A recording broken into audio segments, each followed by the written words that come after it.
I drive the last bus from Lyon to Vienne, the 3:40 a.m. shift. No one wants it. It's mostly empty. My only rule from the company was simple.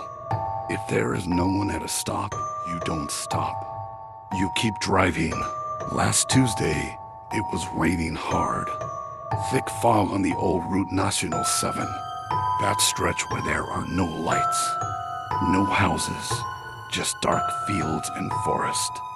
And I saw her, a woman standing at the abandoned bus stop. The one they closed 5 years ago after the accident. She was in a white dress, holding a small child, maybe 4 years old. Both were completely dry, even though it was pouring. I should have kept driving. That was the rule. But she was holding a child. So I stopped. The doors hissed open. She didn't say anything. She just walked in.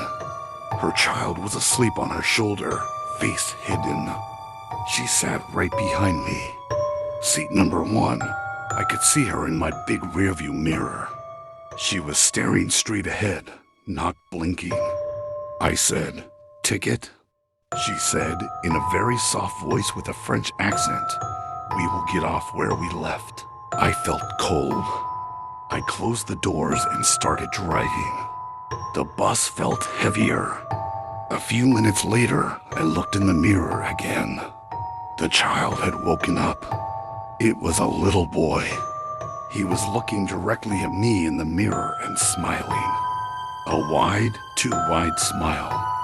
Then the woman whispered, "Don't look at him. He copies what he sees." I quickly looked back at the road. My hands were sweating on the steering wheel.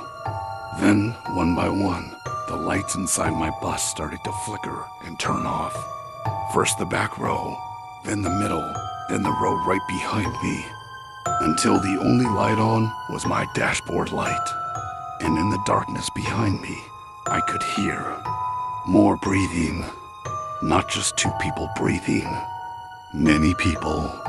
The bus was supposed to be empty, but it sounded full. I was too scared to look in the mirror again. The woman's voice came again, much closer this time, right near my ear, even though she was still sitting behind me. She said, "They all got on when you opened the door. This road remembers every accident." I said, "What do you want?" She said, "We want to get off where we left. You have to take us back." In my side mirror, I saw it. The road behind me was not empty. There were dozens of people walking on the road in the rain, all following my bus, all soaking wet, heads down, all walking towards the same spot. Then my engine started to choke. The speed dropped. 60, 40, 20.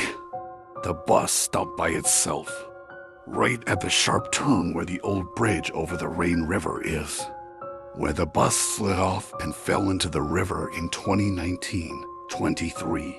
People died here. The doors opened on their own with a loud hiss. The woman stood up. She finally looked at me. Her eyes were completely white, filled with muddy river water. She said, "This is where we left. But he doesn't want to leave." She was talking about the child. The boy was still sitting in seat number 1, still smiling at me in the dark. But his smile was not a child's smile anymore. His teeth were sharp. She got off the bus and disappeared into the rain with all the other shadows. I was alone on the bus. Or I thought I was, because the boy was still there. And now he was standing in the aisle. He was not walking. He was dragging his feet.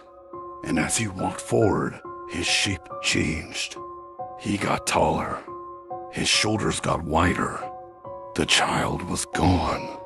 Something else was wearing the child's shape, stretching it. It stopped right behind my driver's seat. I could feel its cold breath on my neck. It smelled like stagnant water and rust.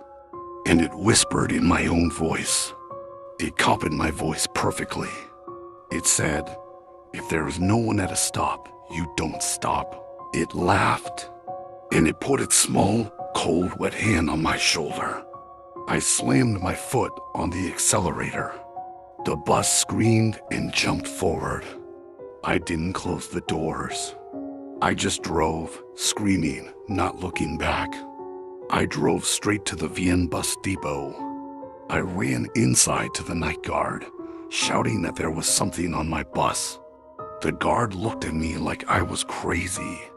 He took a torch and we both walked out to check my bus. The bus was empty. Seats were dry. No woman. No boy. But on seat number 1, right behind the driver's seat, there were 2 small, wet, muddy handprints on the headrest and a puddle of black river water on the floor. The guard turned white. He said, "This seat.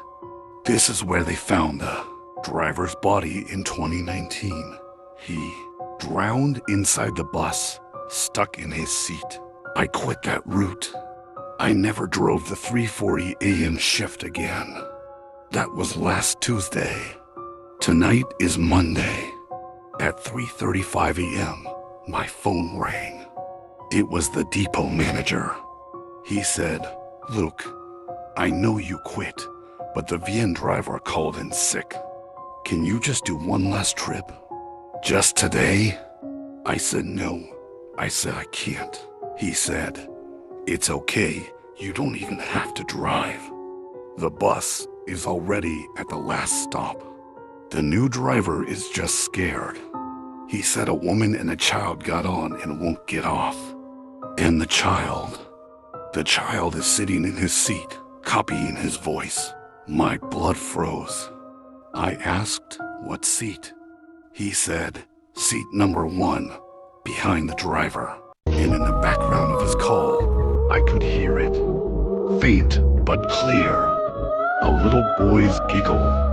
And then the boy said in my exact voice, "Don't look at him. He copies what he sees." And then the line went dead. I looked at my window, outside my house in the rain. The empty 340 bus was parked there. Its door was open. Its interior light was on. And in seat number 1, a small boy was sitting, smiling up at my window, waiting for me to come out.